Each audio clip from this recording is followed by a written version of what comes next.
Hello students, hope you guys are doing well. Last class में हमने coagulation, flocculation, precipitation के बारे में बात की थी, तो ये टर्म शायद आपको क्लियर हो गई होंगी। आज इससे आगे कंटिन्यू करते हैं। एक बार दोबारा रिवाइज कर देता हूँ। कोगुलेशन क्या होता है? Conversion of colloidal solution into, हमारे पास क्या है, इनसोल्यूबल प्रेसिपिटेट। हमें कोलोइडल सॉल्यूशन दे रखा है, उसको पीपीटी में चेंज करना है, उसको हम क्या बोलते हैं? कोगुलेशन। ये काम जो करवाएगा, अगर कोगुलेशन आपको करवाना है तो हमें कोई सुटेबल इलेक्ट्रोलाइट ऐड करना पड़ेगा, जिसको हम क्या बोलते हैं? आपके पास है कोगुलेटिंग एजेंट बोलते हैं। एक हमारे पास यहाँ पे आती है कोगुलेटिंग वैल्यू। ये क्या है? आपके पास वो मिनिमम कंसेंट्रेशन किसकी? इलेक्ट्रोलाइट की। किस में लेनी है? मिलीमोल्स पर लीटर। मिलीमोल्स पर लीटर में आपको लेनी है वो मिनिमम कंसेंट्रेशन इलेक्ट्रोलाइट की, जो रिक्वायर्ड है किसके लिए? प्रेसिपिटेशन के लिए, कोगुलेशन के लिए या फ्लोकुलेशन के लिए ऑफ सोल्स इन 2 आवर्स। दोबारा समझना इस चीज़ को। 2 घंटे में हमें क्या करवाना है? कोगुलेशन करवाना है। 2 घंटे में कोगुलेशन करवाना है, उसके लिए कम से कम इलेक्ट्रोलाइट की आप क्या कंसेंट्रेशन लेके चलेंगे? मिलीमोल्स पर लीटर में जो कंसेंट्रेशन आएगी कम से कम, उसी को हम क्या बोल देंगे? कोगुलेशन वैल्यू बोल देंगे। ठीक है। नेक्स्ट, ये आपके पास काफ़ी इंपॉर्टेंट है, हार्डेस्ट क्विज रूल हमारे पास, ये एग्जाम में डायरेक्ट पूछते हैं। इसमें 2 पॉइंट्स है, सिंपल से, बहुत ही आसान है। ये 2 साइंटिस्ट इन्होंने मिलकर रूल दिया। इन्होंने पहली बात क्या बताई कि हमारे पास जहाँ भी आपको क्या करवाना है? कोगुलेशन करवाना है, तो हमें पहली बात तो क्या चाहिए? अपोजिट चार्ज चाहिए। मतलब प्लस के लिए माइनस, माइनस के लिए क्या चाहिए? प्लस। तो क्या बोला हुआ है? Ions carrying charge opposite to that of sol particles are effective in bringing about the coagulation of the sol. क्या बोला? कि जो आयंस हैं हमारे पास, जिन पे चार्ज कैसा आएगा? अपोजिट आएगा, वही हमारे पास जो कोगुलेशन है वो क्या करवाएंगे? बेटर करवाएंगे। हमें चार्ज कैसा चाहिए? अपोजिट चाहिए, सेम चार्ज नहीं चाहिए। दूसरा पॉइंट क्या बोल दिया? जो कोगुलेटिंग पावर है किस इलेक्ट्रोलाइट की, वो डिपेंड करती है, वो डायरेक्टली प्रोपोर्शनल होती है किसके? 4th power of valency of the ion. मतलब हमारे पास सिंपल सी बात क्या हो गई कि जो कोगुलेटिंग पावर है आपके पास, वो हमारे पास क्या आएगी? जो उसकी वैलेंसी होगी, उसकी पावर कितनी हो जाएगी? 4 हो जाएगी आपके पास। उसकी पावर कितनी हमारे पास हो जाएगी? यहाँ पे 4। तो यहाँ पे हमने एग्जाम्पल रखा है सिंपल सा। देखो, अगर कोई नेगेटिव चार्ज सोल है तो मेरे पास मान लो पॉजिटिव का Na भी दे रखा है, Ca भी है, Al भी है, तो मैक्सिमम कोगुलेटिंग पावर किसकी आएगी? जिसकी वैलेंसी जितनी ज़्यादा, उसके हमारे पास पावर उतनी ही क्या मिलेगी? ज़्यादा। नेगेटिव हमारे पास क्या मिलेगा आंसर? यहाँ पे Al3+ क्या मिलेगा? ज़्यादा है Cl2+ से, ज़्यादा है हमारे पास किससे? Na+ से। अगर प्लस की सोल दे रखी है, वहाँ हम काउंट करेंगे नेगेटिव वाले, तो Cl-, then carbonate ion, then हमारे पास फॉस्फेट। मतलब जो भी दिया होगा आपको क्या चेक करना है कि किस पे हमारे पास जो वैलेंसी है, किसकी जो पावर है, किसका जो चार्ज है, वो आपके पास मैक्सिमम है। जितनी वैलेंसी ज़्यादा, उतनी हमारे पास कोगुलेटिंग पावर क्या आएगी? ज़्यादा। तो 2 सिंपल सी बातें यहाँ पे आई हैं हार्डेस्ट रूल में कि हमें क्या चाहिए? पहली बात, ions carrying charge opposite, plus के लिए माइनस, माइनस के लिए प्लस। और दूसरा हमारे पास है कि जो कोगुलेटिंग पावर है वो किस पे डिपेंड करती है? आपके पास वैलेंसी पे डिपेंड करेगी। जितनी वैलेंसी ज़्यादा, उतनी ही पावर क्या हो जाएगी? आपके पास ज़्यादा हो जाएगी। तो यहाँ पे लिखा भी हुआ है, smaller the quantity needed higher with the coagulating power. हमारे पास उतनी हमारे पास क्या हो जाएगी? उसकी पावर ज़्यादा हो जाएगी।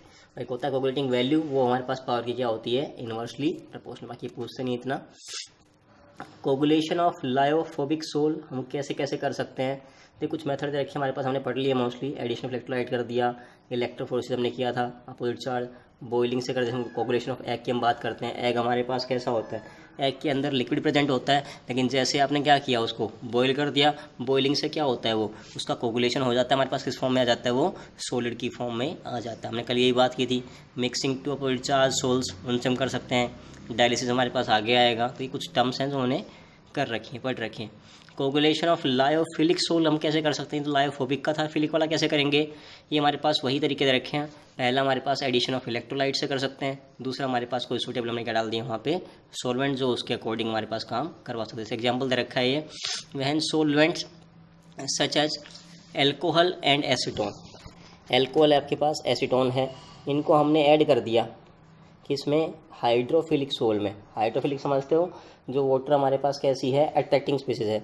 उसमें आपने सॉल्वेंट डाल दिया एल्कोहल और एसीटोन, तो वहाँ से क्या हो जाएगा? जो dehydration of disperse phase occurs, वहाँ पे जो डिस्पर्स फेज है, जो चीज़ हमारे पास लेस अमाउंट में दे रखी है, वहाँ से हमने क्या कर दिया, वाटर मॉलिक्यूल रिमूव, क्योंकि कैसा हमारे पास ये हाइड्रोफिलिक था, हम यहाँ पे वाटर पहले है उसको हम क्या कर सकते हैं, रिमूव कर सकते हैं। हमने क्या किया, यहाँ से वाटर मॉलिक्यूल को रिमूव कर दिया। Under this condition A small quantity of electrolyte can bring about coagulation. ऐसी कंडीशन में अगर आपने वहाँ पे स्मॉल अमाउंट भी यूज़ किया है किसी इलेक्ट्रोलाइट का, तो वो भी आपके पास कोगुलेशन करवा देगा। दोबारा समझिए इस बात को, हमने क्या बोला है कि जब कोई सोलवेंट है हमारे पास, जैसे अल्कोहल ले लिया, एसीटोन ले लिया, उसको हमने किसी हाइड्रोफिलिक सोल में ऐड कर दिया, तो हमारे पास वहाँ पे क्या है, जो उसका डिस्पर्स फेज है उसका क्या हो जाएगा, डिहाइड्रेशन। वहाँ से हम क्या निकाल देंगे, वाटर मॉलिक्यूल को रिमूव कर देंगे।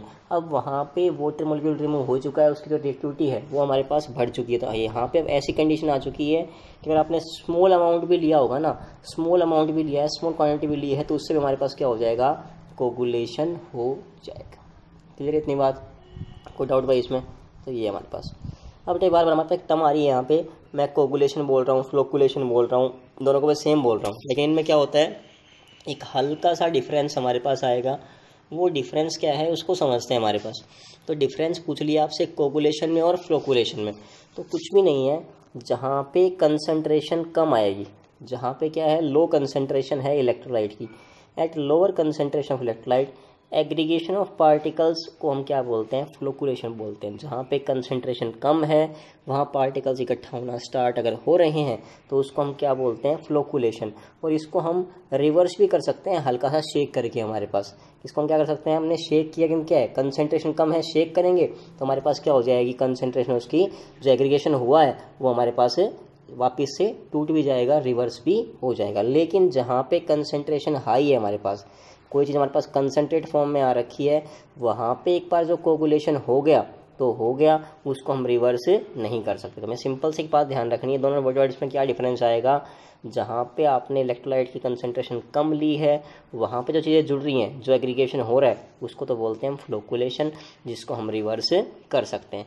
ऑन द अदर हैंड अगर कंसंट्रेशन हमारे पास हाई है, वहाँ पे जो एग्रीगेशन होगा उसको हम क्या बोलते हैं, कोगुलेशन बोलते हैं, और उसको हम रिवर्स से नहीं कर सकते with the help of shaking. उसको हम शेकिंग से रिवर्स नहीं कर पाएंगे। ये आपके पास चीज़ें हैं, होपफुली समझ में आ गया होगा और ये आपका हो जाएगा। नेक्स्ट है हमारे पास प्रोटेक्टिव सोल्स। हमारे पास इसमें क्या बोल दिया कि कुछ जो लायोफिलिक सोल्स है ना, वो एक्ट करती हैं, बिहेव करती हैं as a protective sol for the lyophobic sols. हमारे पास मतलब क्या हुआ इस बात का कि कुछ जो लायोफिलिक है, लायोफिलिक समझ के, जो वाटर हमारे पास क्या करती हैं, अट्रैक्ट करती हैं, may act as protective sol for the lyophobic.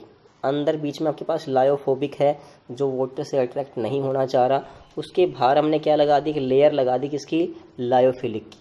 ये हमने ऐसा क्यों किया है, क्योंकि बाहर से जो भी मॉलिक्यूल आएगा उससे ये कंबाइन कर जाएगा, ये वाला पार्ट हमारे पास क्या रह जाएगा, सेफ रह जाएगा। ये जस्ट हमारे पास आप पढ़ते हैं जैसे गैल्वेनाइजेशन, वैसा ही कुछ है हमारे पास। इसको समझो, हमारे पास हम क्या करते हैं, आयरन की रोड दे रखी है, आपने बाहर कोटिंग कर दी उसके ऊपर जिंक की, तो हमारे पास क्या है, जिंक का कोरोजन हो जाता है, आयरन हमारे पास क्या रहता है, सेफ रह जाता है। सेम ऐसे हमने क्या किया है, अंदर लायोफोबिक ले लिया, बाहर क्या लगा दिए, लायोफिलिक।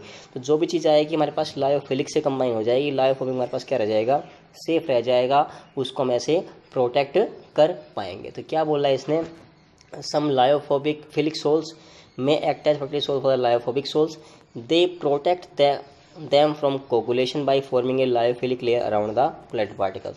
ये बाहर एक लेयर बना लेंगे और उसको हम क्या करते हैं, ये कोगुलेशन से बचाते हैं। एग्जाम्पल इधर रखा है, फॉर एग्जाम्पल जिलेटिन जो होता है आपके पास, वो प्रोटेक्ट करता है किसको, गोल्ड सोल को, from coagulation on addition of NaCl। जैसे उसमें क्या करते हैं, NaCl ऐड करते हैं हमारे पास तो वो क्या करता है, उसको प्रोटेक्ट करता है, किससे, कोगुलेशन होने से बचाता है। Protecting power of lyophilic sols is depend by the in terms of gold number, कि कौन सी सोल कितनी ज़्यादा प्रोडक्टिव है हमारे पास, कम है, ज़्यादा है, ये चीज़ हम किससे निकालते हैं, ये हम निकालते हैं इन टर्म्स ऑफ गोल्ड नंबर। जिसका गोल्ड नंबर ज़्यादा, उसके हम क्या बताएंगे, इसकी हमारे पास कैपेसिटी क्या है, कि हमारे पास ज़्यादा क्या कर पाएगा, उस चीज़ को प्रोटेक्ट कर पाएगा।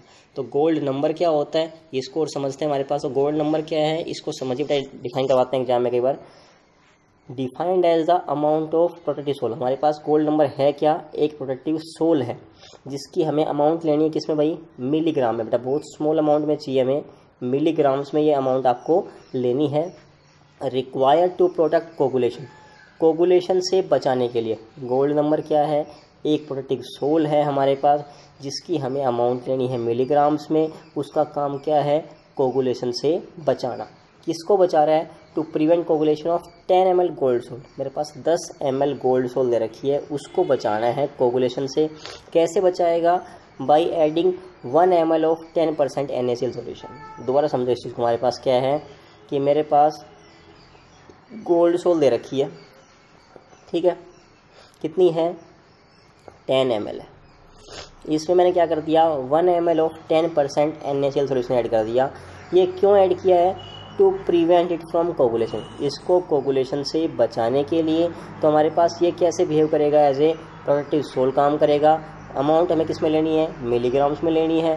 उस अमाउंट को हम क्या बोलते हैं, गोल्ड नंबर बोलते हैं।